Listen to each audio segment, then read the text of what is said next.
Good morning. Thank you for being with us today for the fourth of our six-part series about emergencies, disasters, and the arts. I'm Emily Moses, the Executive Staff Advisor for the Kentucky Arts Council, and I'd like to begin with a land acknowledgement, recognizing the unique and enduring relationship that exists between Indigenous people and their traditional territories. Today, we are on land once occupied by ancient people whose history has been lost, but whose legacy remains. The evidence of these people can be seen all over Kentucky through the mounds and artifacts left behind.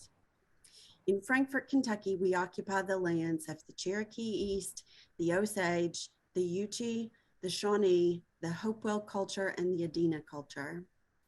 Today, more than 170 American Indian tribes are represented by their members living and working in the Commonwealth of Kentucky. And we honor those who were here and those who are here and build together on their legacy of stewardship.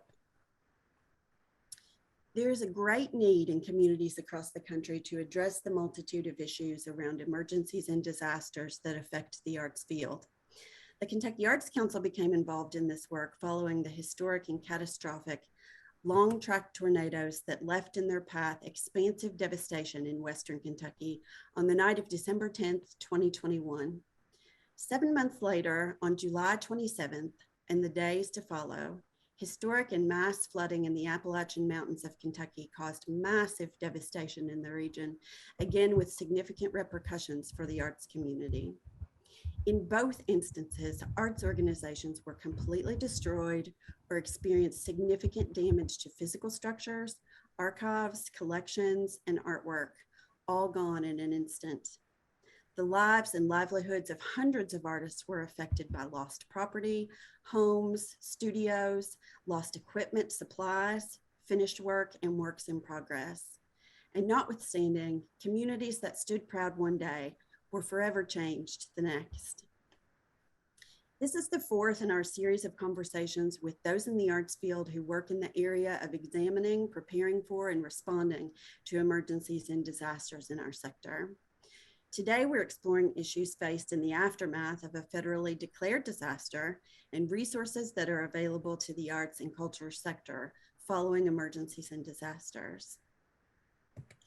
When a large-scale disaster event occurs and a disaster is formally declared by the federal government, the agency responsible for assisting with the after effects is activated, the Federal Emergency Management Agency, what we all know as FEMA.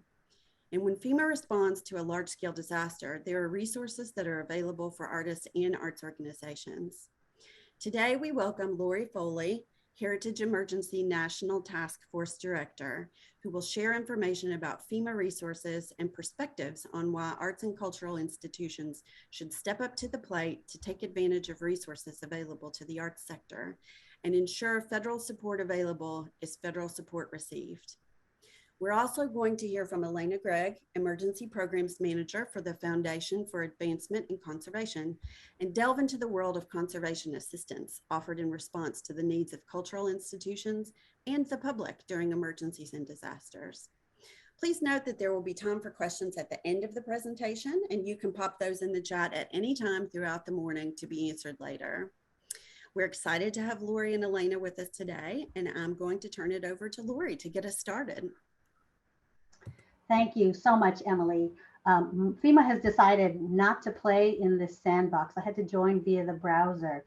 So unfortunately, I'm going to remain a mystery unless I can get my video to show. So apologies for that. But thank you so much, Emily, and the Kentucky Arts Council for inviting us to speak with you today so we can share valuable resources that can help you respond and recover following a major disaster. As Emily said, we're going to open up the floor to Q&A after Elaina speaks, but if questions arise while we're presenting, feel free to drop them into the chat and we'll circle back to address them. I'll be referring to the Heritage Emergency National Task Force by its acronym, HENTF, because it's quite a mouthful, and we at FEMA, the Federal Emergency Management Agency, just love to use our acronyms. So before I go any further, Emily, did I advance a slide?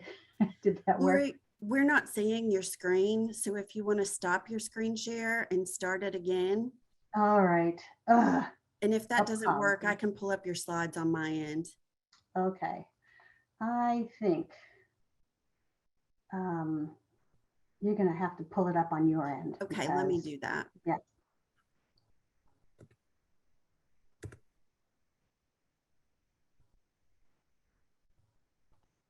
There we go. Can you see those? I can, yes. All right, so next slide.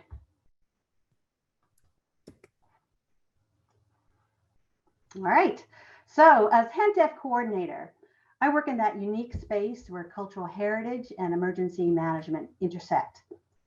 HENTF's mission is based on connecting the cultural community with the emergency management community.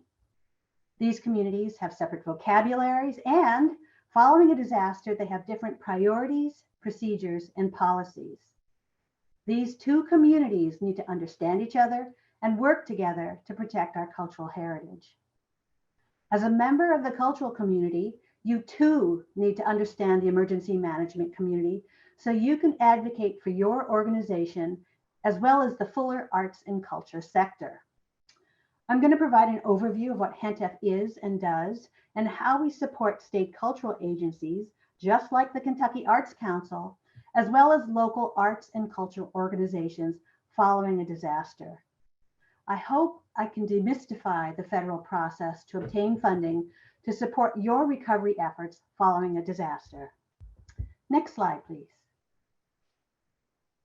Recently, Kentucky can't seem to catch a break. Kentucky has been on the receiving end of what seems to be an endless cascade of major disasters, straight line winds, otherwise known as tornadoes, flooding, and the resulting landslides and mudslides. The disasters have ranged from the tornadoes that struck Western Kentucky in 2021, which some of you experienced firsthand. Next slide. To the most recent flooding in Eastern Kentucky in May of this year. The hyperlinked URL that's shown in red will take you to the FEMA.gov site for each disaster. Here you can learn what counties have been approved for a disaster declaration, what types of assistance is being offered, such as individual assistance for individuals, artists, and culture workers, and public assistance for government entities and private nonprofit organizations. This site also provides links to local resources as well as an explanation of how disasters are actually declared. Emily's going to make this PDF available to you so you'll be able to access all the hyperlinks that I'm sharing in that PDF. Next slide. I encourage you to bookmark the landing page of Kentucky Emergency Management. It contains a wealth of information that can help you in your efforts to recover from a disaster. FEMA's role is to support a state, augmenting state resources when requested. Therefore, Kentucky EM, Kentucky Emergency Management, should be your go-to site for information about recovery. And I have to say that the Kentucky Emergency Management Agency has done a really great job providing information, mostly in a timely fashion. Not all emergency management agencies do that. So kudos to Kentucky EM. And it looks like that Twitter bird is going to have to be replaced with an X at some point. Next slide. When I speak to emergency managers, I often find that I have to explain the term cultural heritage. Most emergency managers don't have cultural institutions on their radar, so it's incumbent upon you to put them on their radar. You already know what I'm about to share, but we all need to convince the emergency management community that the arts and culture sector matters, and matters a great deal. You too can use these points when you connect with your municipal or state emergency managers. This is what I would tell them. Cultural and historic resources are held in the public trust by cultural heritage institutions that range from A to Z. These institutions hold the collective history of our communities, our states, our territories, our tribes, and our nation. They anchor us to our community identity. They educate us. They serve as gathering places for healing and spiritual renewal. They're responsible for continuity of government. When disaster strikes a community, recovery of these very institutions is vital for the economic, social, artistic, religious, and civic life of that community. If these institutions, your institutions, don't recover, the community never fully recovers. I encourage you to take advantage of the funding available from the federal government so your organization can fully recover and can continue its important role fostering the vibrant community that you and so many others call home. Next slide, please.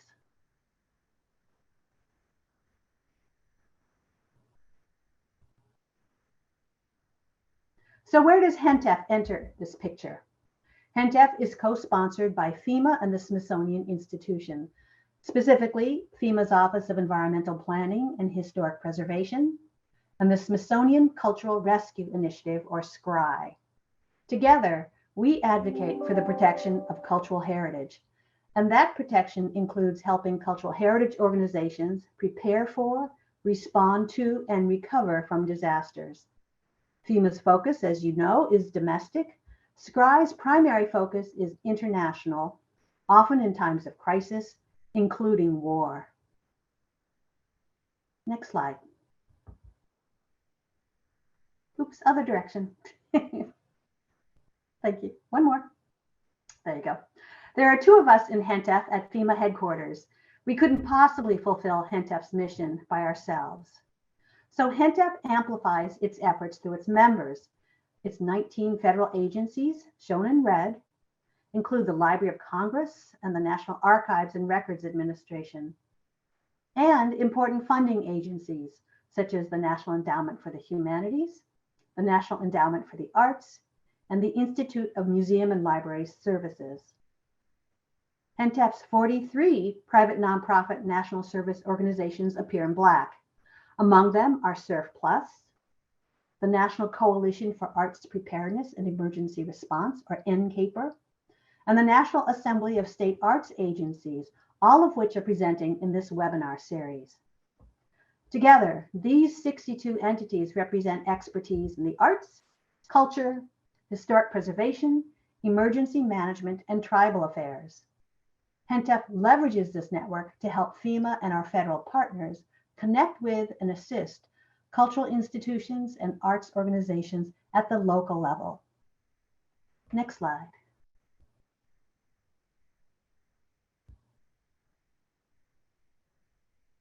FEMA looks at emergency management as a continuum. HENTEF's objectives span the full emergency management continuum from preparedness through recovery and long-term recovery. During blue sky days or steady state, HENTEF provides disaster planning and preparedness resources and training. But as emergency managers like to say, all disasters are local, and it's important that preparedness and disaster planning occur at the local level at your institution. Response comprises the actions undertaken immediately following an incident. Recovery is the much longer and much more challenging phase of this continuum. In institutional disaster plans, a lot of effort is put into planning how you'll respond. But recovery, figuring out how your organization will get back on its feet, is often left out of disaster plans. You can see that recovery overlaps with response. There's no magic date when response ends and recovery begins. As many of you are learning firsthand, recovery can run from weeks to months to years, and it will consume much more energy and time than response. Next slide. So what exactly does HENTEF do when there is a disaster? HENTEF wants to know which institutions have been affected, which ones have not, and the extent and severity of the damage to the arts and culture sector. Knowing these answers helps us support the federal response, but these questions cannot be answered at the federal level. They have to come from the local level, from you, relaying your status to your state, and especially to your state cultural agencies. These are the entities with whom HENTEF coordinates, especially following a disaster. They include HENTEF's 62 members, of course, along with FEMA response and recovery leadership.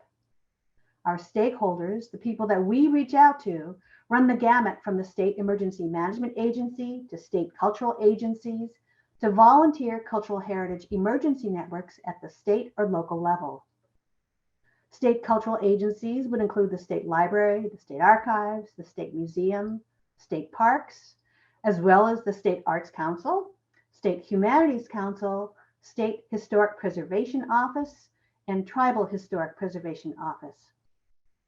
In addition to the state agencies, there are state and regional associations, centers that provide preservation education or conservation treatment, and state and city-based cultural heritage emergency networks. If you belong to one of these entities, you'll be connected to HENTEF through them.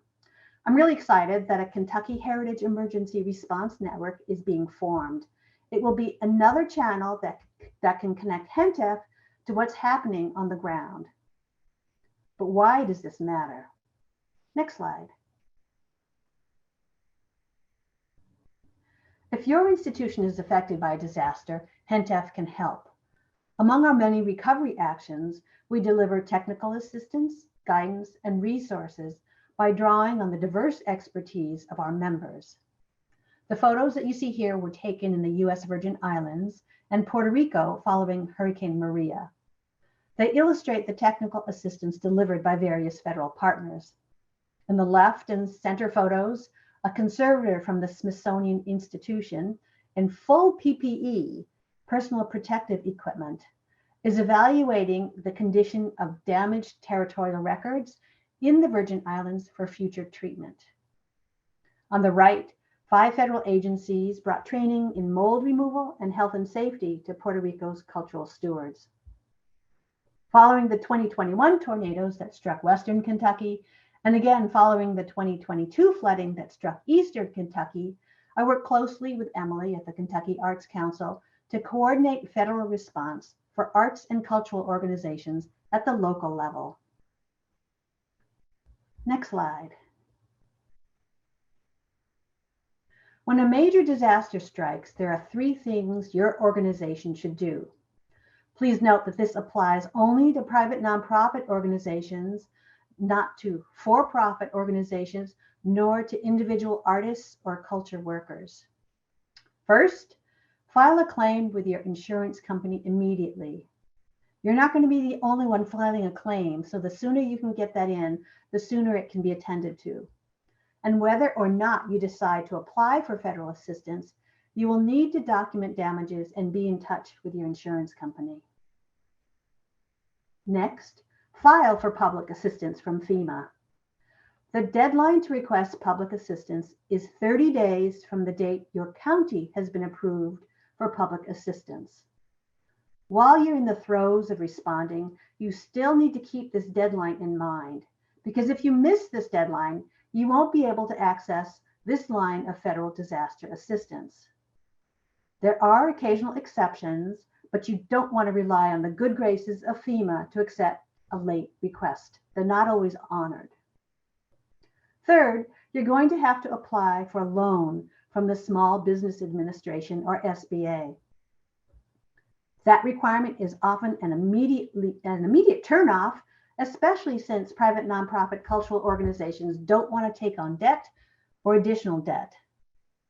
But the SBA may turn down your loan application, or you can choose not to accept the SBA loan at all. Nevertheless, you must apply to the SBA in order to then access any FEMA funding. Next slide.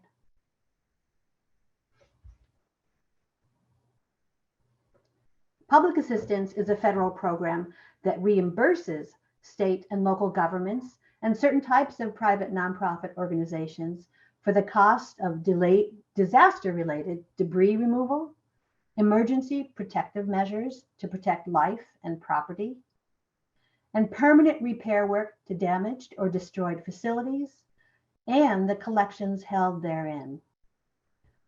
Even though the public assistance process is a challenge to navigate, I encourage you to consider it as a way to get funding to help your organization recover. As you well know, funding is hard to come by in the best of times. So when disaster strikes, don't jeopardize the very existence of your organization. At the very least, look into public assistance. Don't turn it down because you think others are more deserving. FEMA is primarily a funding agency, and like NEA, NEH, and IMLS, we make money available to private nonprofits. We're not in the business of hoarding our funding. We want to give as much money as we can to you as you're eligible to receive. The reference book for public assistance is shown here. The Public Assistance Program and Policy Guide, which is fondly referred to at FEMA as Papa G. I encourage you to at least skim it to become familiar with the public assistance process. And besides, it's 271 pages long, and so it can be a great remedy for insomnia. Next slide. To request public assistance, you will first need to create an online account in Grants Portal. You will need a sam.gov unique entity ID. If you've ever applied for a federal grant, you should already have one. But if you don't have one, you can get that SAM ID through the System for Award Management website. Pull together the documentation that's needed to create your account. That would include your tax exemption certificate that shows your 501c3 tax status and your organization's charter or bylaws. If your organization is a school or educational facility, you'll need to provide information on accreditation or certification. Then, you enter this information in Grants Portal to register your organization. Note that you don't have to wait for a disaster to upload your organization's documents. If you're already registered in Grants Portal, when disaster strikes and you want to request public assistance, the process will be faster because you're already registered in Grants Portal. And it's one less task among all the other tasks you need to attend to in the chaos following a disaster. So again, don't wait for a disaster to upload your organization's documents. Most importantly, registering in Grants Portal will ensure that you will be contacted with important public assistance announcements and information. Emergency management agencies usually send announcements about upcoming deadlines and applicant briefings to entities that are already in the system. If you've never applied for public assistance before and don't have an account in Grants Portal, you won't be contacted by your emergency management agency and could miss out on important information. So if you do just one thing after I speak today, please make it creating your online account in Grants Portal. Next slide. And here's how you get to Grants Portal to register your organization for public assistance. Again, public assistance is not available to individual artists or culture workers. Those of you who are individual artists or culture workers can start your application process for FEMA disaster assistance by registering via the online portal disasterassistance.gov. But in this case, you can only register after a disaster has been declared. If your business is a for-profit entity, if you don't have that 501c3 tax status, you cannot obtain federal funding through public assistance, but you can seek a low-interest federal loan through the Small Business Administration. Next slide. In Eastern Kentucky, there are approximately 40 arts organizations. This does not include cultural institutions such as libraries and museums.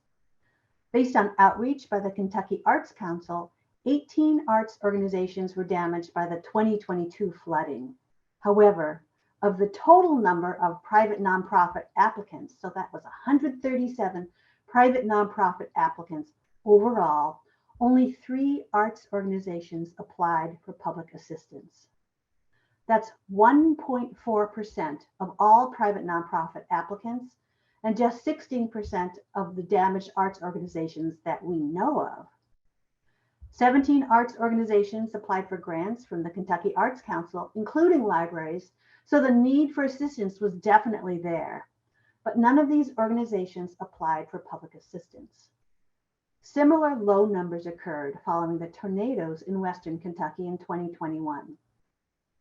We, HENTEF, and the FEMA family in general, we need to do a better job, a much better job, explaining public assistance to private nonprofit cultural organizations and providing them with the assistance they need to apply for public assistance.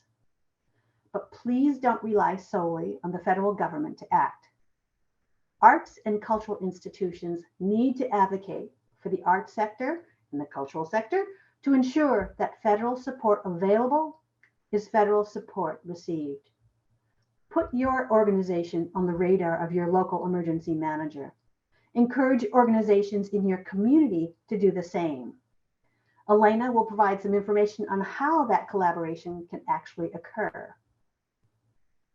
As I noted at the top of this presentation, the cultural community and the emergency management community need to understand each other and work together to protect our cultural heritage.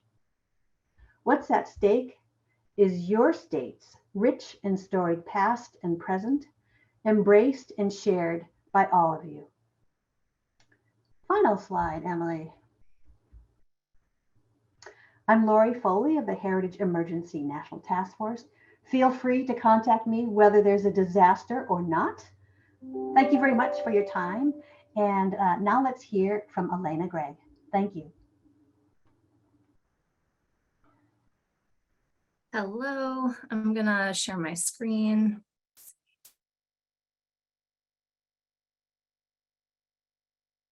Okay, Emily, can you just confirm that you're seeing my slide? Okay, great. Thank you. Thank you, Lori, and thank you to Emily and the Kentucky Arts Council for having us today. I'm Elaina Gregg, the Emergency Programs Manager for the Foundation for Advancement and Conservation. Today, I'm going to talk about a few of our emergency programs and how they can support you all in times of disaster and then also before disasters and long after them. So I'm going to focus on the National Heritage Responders and Alliance for Response. Okay, I'll start with NHR, the National Heritage Responders. Elaina, you've got the notes showing also. Is there another setting that you could use? Thank you. Okay, let me see. Let's see here.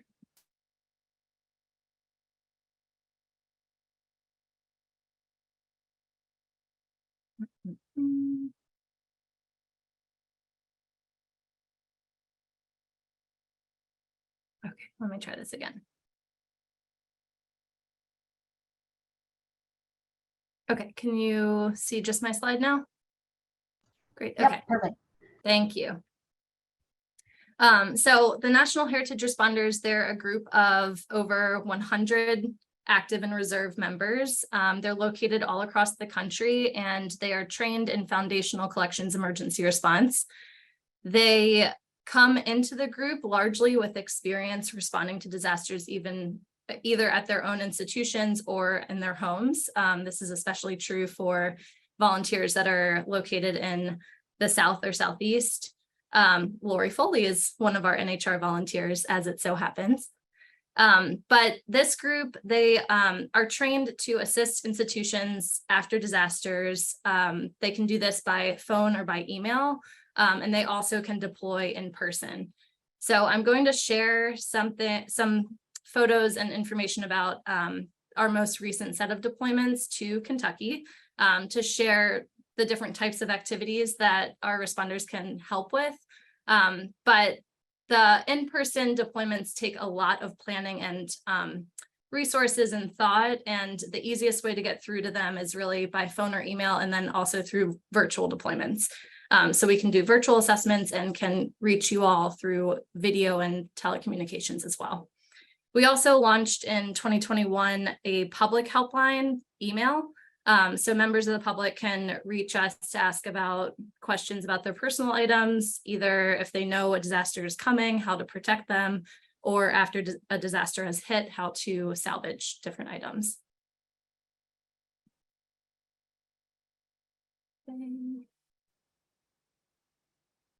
So we, in 2019, that was our last in-person deployment before our series of deployments to Kentucky and starting in 2022.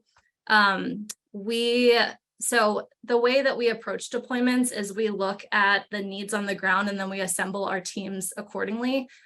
So between November 2022 and the deployments we did in March 2023, depending on the materials that the group was going to be working with, we choose people based on their specialty.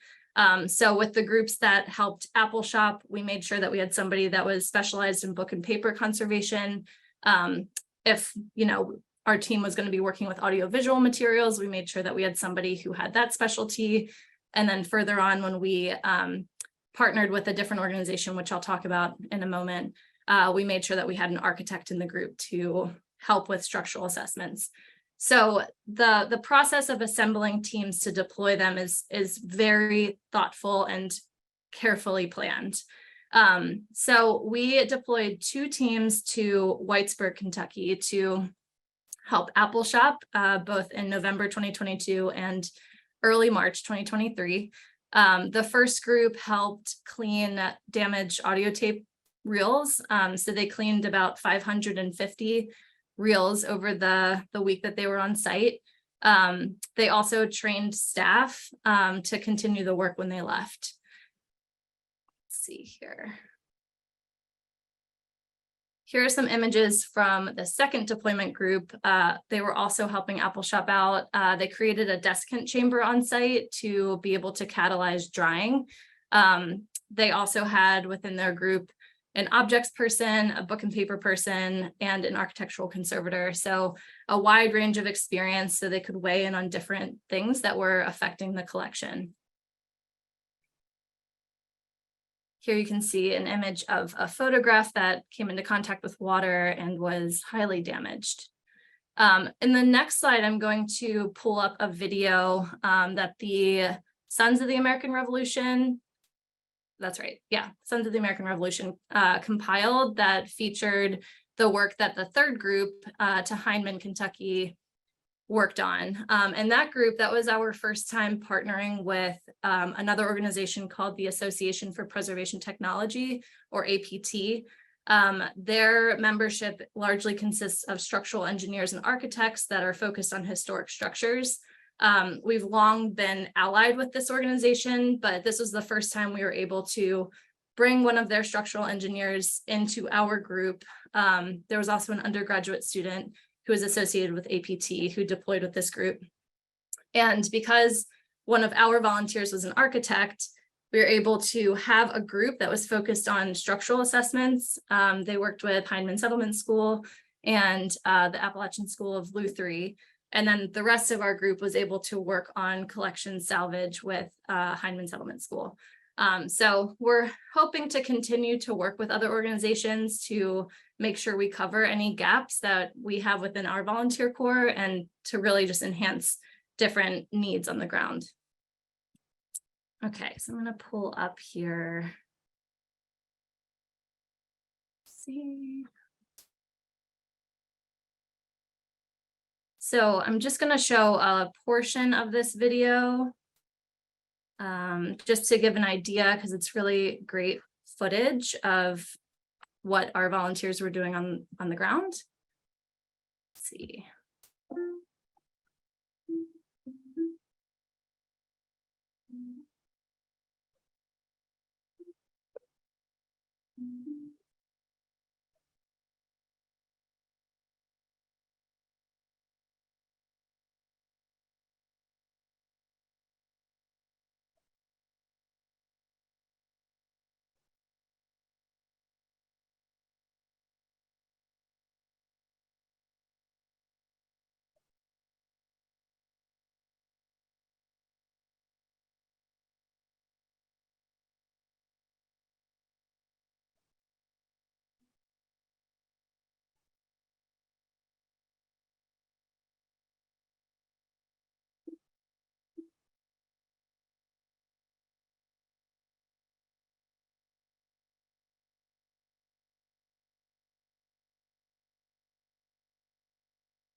I'm going to return to my presentation now. Let's see. Sorry, a lot of back and forth here. Okay.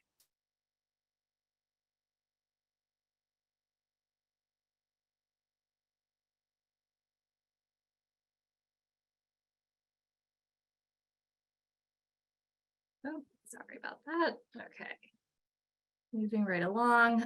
So that was just a small clip of the video. It's about 13 minutes long, but feel free to go to the link here. And this is also provided in the PDF that will be shared with you all of my slides. But it gives a comprehensive view of the work that the team that was with Heinemann was doing on site. So in short, our volunteers can be involved in anything from actual handling materials and salvage operations to training staff. They're mostly trained in assessment. So that's where immediately following a disaster, if you contact them and just need that outside voice to help comprise next steps, they're really helpful in that aspect. I know, having been through emergencies myself, having a person who is not emotionally involved in the response efforts is really helpful, because they can kind of have that detached, kind of clear mind to go through those next steps that you need to be thinking about. So our other key emergency program is the Alliance for Response Initiative. This is a program that was set up in 2003. The key components of AFR include relationship building. So we try and get cultural heritage professionals and emergency management professionals to kind of bridge that gap and to work together to network and to kind of create cooperative disaster communities around the country. Since the program's inception, we've held events in 30 cities and regions nationwide. There are currently over 30 networks set up around the country. And I hear whisperings of Kentucky starting a network themselves. And if at any point the Kentucky Emergency Response Network, whatever the name's going to be, if they want to be included in the AFR system, that is definitely a possibility. So here's an image of all the networks that are currently set up. The blue stars represent networks that came online in 2022. So we held kickoff forums in Charleston, Chicago, and then the green stars represent networks that are coming online in the next year. So New Hampshire, we will launch that network with, in conjunction with Dartmouth College in September of this year. And then in Arizona, we will launch that network in 2024.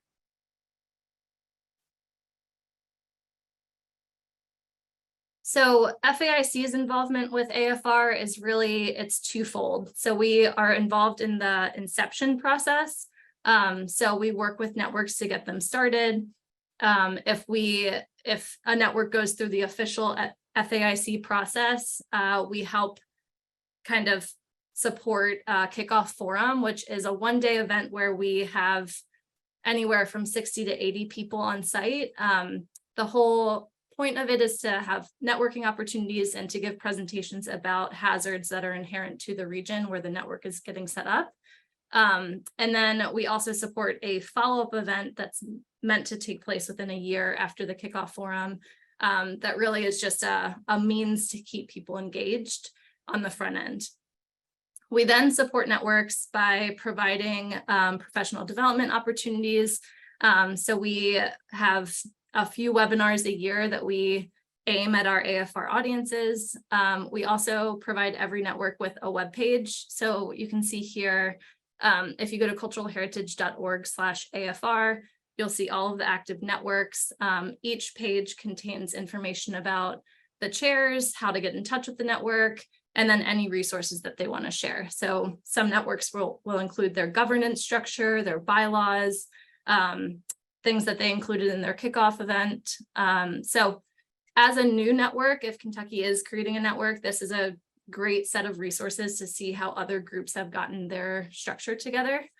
And then our learning portal, learning.culturalheritage.org, this holds all of our recorded learning opportunities. So when we hold webinars, if you're not able to make them live, there's always a recorded version that's going to be housed on this webpage. So it's going to be under the For Heritage Responders heading. Just for reference, over the past few years with these webinars, we've covered health and safety considerations after disasters, working with insurance providers, how to implement the incident command system, and then the psychology of disasters and how to make sure you take care of yourself when you're in a disaster response setting. We also, on the same webpage, on the learning page, we have a component that's dedicated to the public. So that's kind of further down the page, and it's circled here, called For the Public. And here we'll have a bunch of resources that are aimed at supporting members of the public. These kind of work in concert with one of the programs that Lori oversees, the Save Your Family Treasures program. So it's more information about how to protect your personal items. And then the other way that FAIC supports AFR is through a newly established microgrant program. So since 2021, we've been able to provide, I think, about 15 networks with small microgrant funds to support network activities. We've found that one of the biggest challenges with keeping a volunteer network engaged is finding money to do events or to have training, to create a supply cache for your network, any number of things. So we provide small amounts of money to networks. We've been able to do it on a yearly basis and really hoping that we can keep that up. But it's an easy way to get funds to do something to engage your network. And we've found it to be very successful. And then the last thing that we do, also starting in 2021, we've been holding quarterly meetings for all of the networks. So every 3 months, each network can send 2 people to represent them to these big meetings where we pick one topic to focus on. So this year we've covered network communications, governance and bylaws. In the fall, we're going to cover funding, so how different networks get money to do the things that they want to do. And it's really a way for networks to share what's worked for them, what hasn't worked, what they are looking to achieve over the next few years. Because the program started in 2003, there's some networks that are 20 years old, and there's some networks that started last year. Lori was one of the founders of one of our most successful networks, CoStep Massachusetts, and they have been around for a while, and they're a network that younger networks look to for guidance. So it's really a means for a centralized communication space.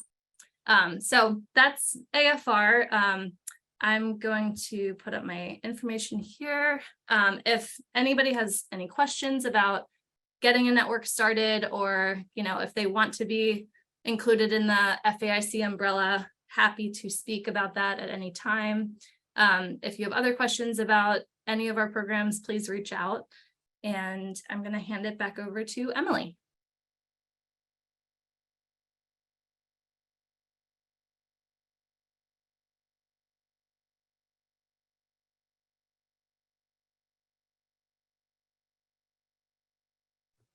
Okay, I want to invite you again to put your questions in the chat. We've got 2 great speakers here. We've got 2 experts here, and I know you have questions. So pop those in the chat while you're thinking about what you would like to know, and we'll be happy to get those answered. In the meantime, I always have questions. So Lori, I'm going to ask you to go back and talk a little bit more just about when it comes to FEMA and when it comes to individual assistance and public assistance. Can you reinforce the notion of deadlines and how important those are? And also, can you talk a little bit about the difference between the deadlines? Sure. And I apologize again for not being visible. This is just a kind of disjointed voice that you're hearing. So FEMA, as a government entity, has to adhere to deadlines in order to make things happen. And so for public assistance, when there's a major disaster declaration, unless it's an entire state, for instance, such as Vermont is right now, it's only those counties that have that disaster declaration where federal assistance is available. And if your county is not declared, but you know you suffered damage, be sure to contact your local emergency manager, because it's information about damage that helps that dollar amount, helps that county reach that threshold. Most of the time, the state is trying to get to that threshold for a major disaster declaration as quickly as possible. So they're not going to be waiting around for tallies of damage to to collections, for instance. But it's important that you get on that radar of your local emergency manager, so they can probably add your damages to what they have seen very visibly in terms of infrastructure, roads, power, everything like that. For individual assistance, it's a completely different approach. And it's important that if you do apply for individual assistance as an individual or family member, it's a completely different pathway. The two systems do not talk to each other. And so hopefully, if you're applying for disaster assistance as a private nonprofit, you won't get very far in the disasterassistance.gov portal, because that's for individuals, and vice versa. You will not make it into public assistance as an individual artist or a culture worker. But it's really important that you follow those deadlines. Again, there have been exceptions occasionally, but most of the time, unless you can justify why you were not able to submit something, and not knowing about it, unfortunately, is not a valid reason for asking to get let in or to be allowed to apply after all. So bookmark your state's emergency management agency website. Certainly feel free to reach out to HENTF, reach out to me. The challenge is always, I sure don't, and I'm sure you don't either, want to talk to or email info@emergency management agency, because it goes into a big black hole. So you want to make sure that you find that warm body. And if you can't find that warm body who's going to pick up a phone and help you, certainly contact HENTF, and we'll try through our connections to find a warm body that can respond to you. And again, everybody's busy who's responding to a disaster. So it's important that you, if you have those questions, like, bring them up, raise them right away. So it might take a while to track down who can provide you that information. But it's well worth the angst and anxiety to get into that program. Don't leave funding on the table because you think, oh, there are other people, there are other organizations that have suffered more damage than we have. There's plenty of money to help everyone. So take what you can, because otherwise it's going to go elsewhere. Thanks. Now, another question that I have for you, because this comes up so often, is what if I apply and I get denied? What do I do? There is an appeal process, and oftentimes it's as a result you were denied because there was a document that you didn't furnish, although most of the time if a document is missing, someone who is the program delivery manager for FEMA, who has been assigned to your case, will reach out to you and say, I still need to see your tax certification page. But don't take no for an answer. Keep trying. They are processing a ton of applications, and they may have overlooked something that you sent or that you submitted after they took a look in grants portal. So don't just take that denial as a, well, so much for that. Go back again and try. And I would often say, keep trying until you get yes for an answer. Keep calling, keep on it, because you don't want to leave that money on the table. And I'll go to bat for you too. If you can, if there's a legitimate reason why you think you should not have been denied funding, let me know, and we'll see what we can do from our end. That's great. Thank you.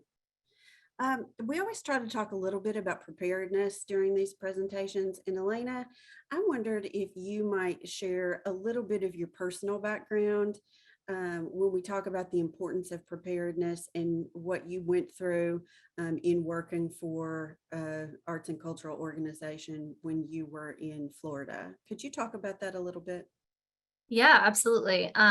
Yeah, so before joining FAIC, I was the collections care specialist for a historic house, museum, and gardens in South Florida, in Miami.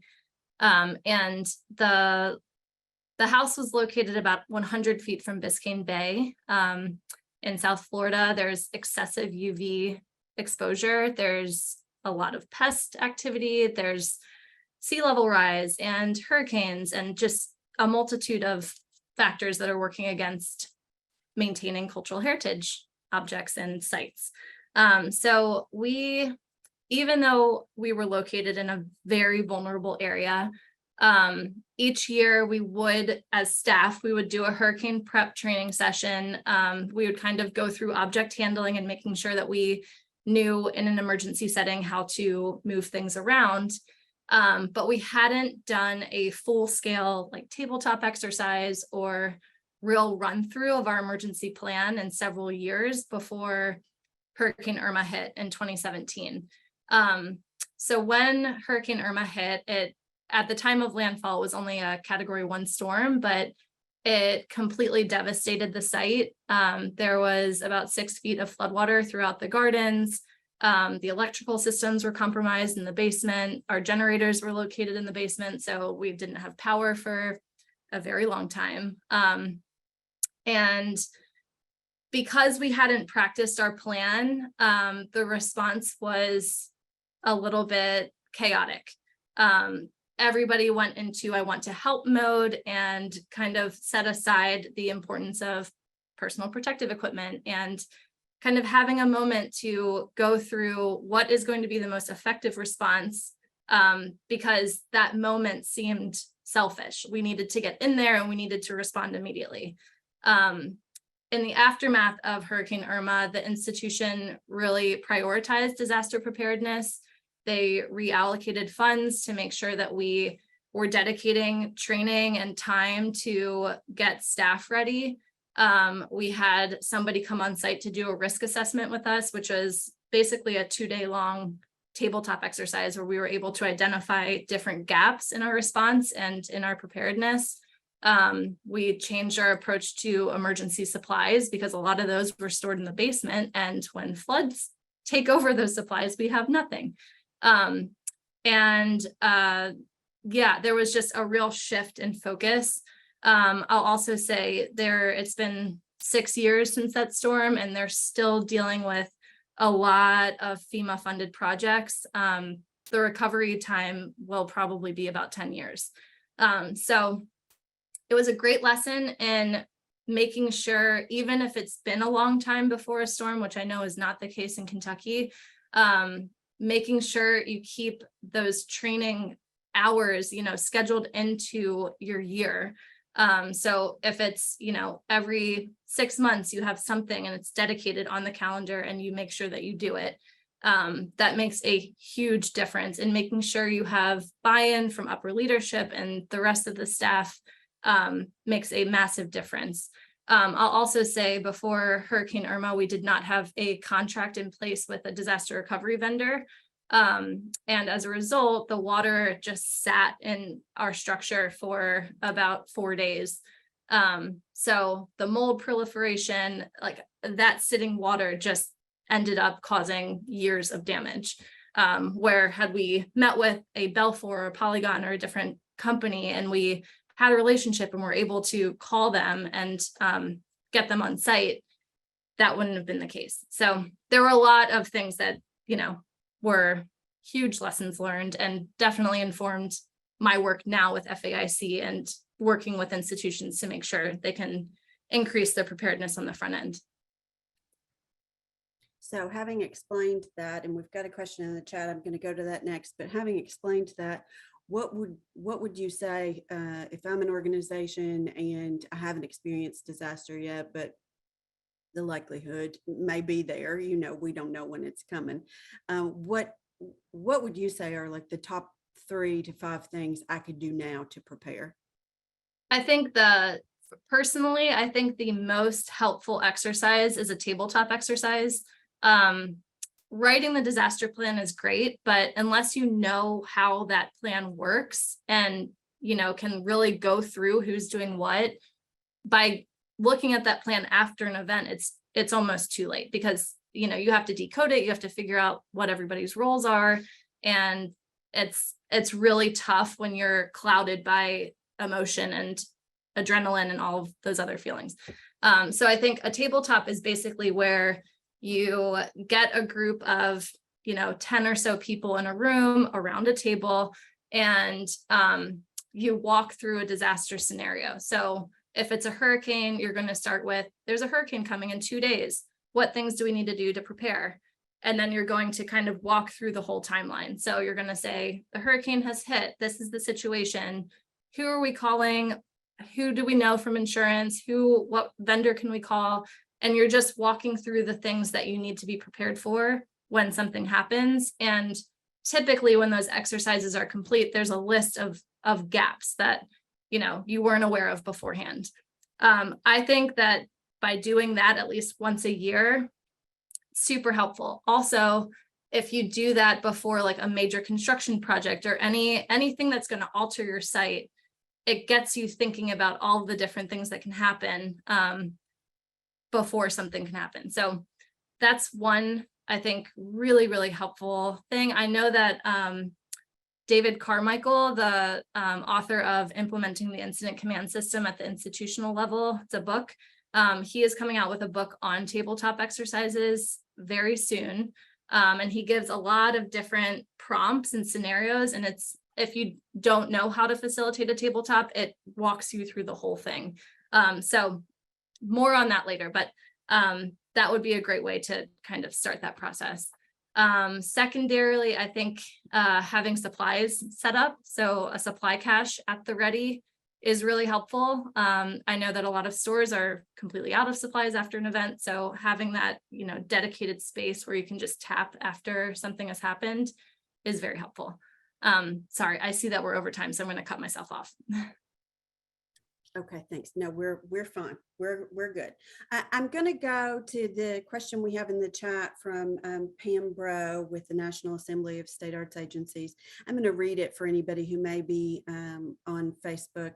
The need to apply for an SBA loan to be eligible for FEMA assistance is a perception hurdle for many nonprofits, since many rarely consider loans of any kind. Some may even generally lack capacity to take out loans. We know that's a huge issue. Has FEMA seen success in nonprofit applications for SBA loans any place post-disaster? And if so, do we know what helped those nonprofits surmount this hurdle? Wondering how we can make this less of a barrier for folks in the cultural community. Pam, you've put your finger on the biggest hurdle that cultural institutions and arts organizations face when thinking about applying for public assistance. And it's the perception that that loan has to be taken is something that we all need to change.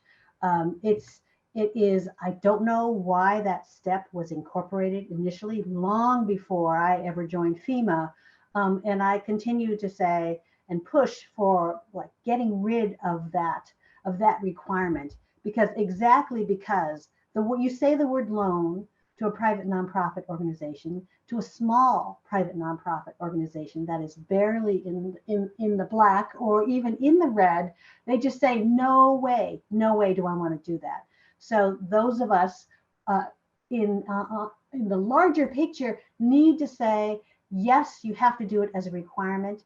Most of the time, the Small Business Administration is going to refuse that loan. They will decline awarding that money to you. And so that's exactly what you want to have happen. And so any money that is declined, you can apply for FEMA public assistance. However, if the SBA says, we are awarding you $10,000, and you decide not to take that $10,000 from the SBA, FEMA will look at your overall damages and will subtract that $10,000 from what you have tallied as the amount of damages that you're trying to recoup. And they will just say, we will subtract the money that was offered to you by the Small Business Administration if there is enough information, if there is enough of a cushion there, if there is money there. But I totally agree. This is such a hard thing for people to understand. And if you only hear that you have to take out an SBA loan, immediately it will shut everybody down. And I don't blame them. It's a hurdle that is way too high to meet. And so I continue to work at the federal level to see what we can do to change that, as well as, until that can be changed, to really make it known that that's not the end all be all of that's not going to put the kibosh on your applying. Please, please move forward. And we could probably connect, and I have not done this recently, but we could probably connect some, and actually the Small Business Administration encourages, just the way FEMA does, encourages private nonprofits to reach out to them and say, here's the problem. What do you think I should do? How should, how much money should I put, how much money do I need to put in to pretty much justify, put that check mark beside the fact that I have completed my application for the SBA loan. It's a tough nut to crack. And Pam, this is really something that's keeping a lot of people out. I only know of people, of organizations that have been, where the SBA has said, no, we're not going to give you a loan. And there was rejoicing in the streets because that means that there was more opportunity to get public assistance funding.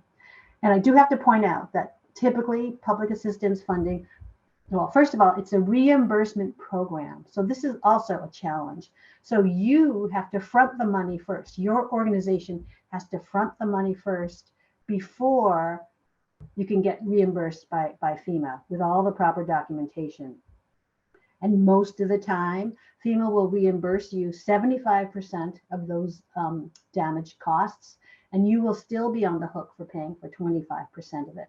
But that 25% that cost share can be reduced somewhat by keeping track, by putting in volunteer hours. And it's important that when there's a disaster and you do have volunteers, that you document what they're doing, what day they show up, who they are, what their contact information, what chore it is that they are, what task they've been assigned to, and the hours that they're working, because that can help chip away at your 25% cost share. And so I definitely, this underscores the need to have more training specifically for private nonprofit cultural institutions. And that Papa G, the Public Assistance Program and Policy Guide, it's currently undergoing a revision. And I have been pushing and pushing for them to consolidate information for private nonprofits into one chapter, as opposed to having to search for the word culture or museum or collection and find little tidbits, little nuggets here and there. And so I've been told that version 5, the one that will be coming out, will have a section devoted to private nonprofits. And we're going to try to I'm working now with public assistance to see if we can make this an easier process that's more transparent for private nonprofits, because I think it's really sad that we can't get more cultural institutions into public assistance, because all of them need that kind of support. Thank you, Lori. That was great. So we just have a few minutes left. Let me switch over to advocacy and funding. But we know we need advocacy at the federal level, at the state level, even at the local level. I mean, everywhere you look, we need advocacy for our sector. What are some things that we can do to advocate for more funding, but also services? Lori, like you talked about, even recognition that we exist, and that we do qualify for the same support as others, and that we need to be made an important part of the conversation. Can you talk about that a little bit? Lori and Elaina, either one, hop in. Well, I will say it all starts, as emergency managers say, all disasters are local. So I would turn to Elaina to elaborate on, you need to connect with your emergency manager at the local level. They need to be aware of you. It's their responsibility as an entity, as a business within their community. They're responsible for protecting that as well. And so you can't wait for them to come around to you. you need to do that outreach. And I'll pass this to Elaina, because FAIC has some great resources to help promote this connection. Yeah, through the Alliance for Response model, we've seen several successful integrations of our two sectors. I'll share two examples off the top of my head, but in South Florida, the Alliance for Response network there, they have been building a relationship with Miami-Dade County's Office of Emergency Management for about the past 8 years. And after Hurricane Irma, and after the realization that there could have been much better coordination from the county level to different cultural organizations, they actually established a seat in the Emergency Operations Center for Alliance for Response. So now for every event ranging from the Super Bowl to large scale celebrations to disasters, someone from the AFR can go into the EOC and say, they hear from one of the sites that there's issues with water or flooding. They can connect with water and sewer, public works, or the other people that are there to, get those connections immediately. Also with the Savannah network, Savannah Heritage Emergency Response, or SHARE, they also have been working with Chatham County Emergency Management for probably the past 15 years. And they have built up their relationship so that now within the Emergency Operations Center and through Web EOC, which can be accessed outside of the EOC, they have this color coding program for institutions in times of emergencies and disasters, where you can indicate whether different sites are clear, if they have some damage, but they're okay, or if they have extensive damage and need to evacuate collections. So there's a green, yellow, red system that they use, and so they'll hear from institutions, they'll code it, and then different county entities can respond accordingly.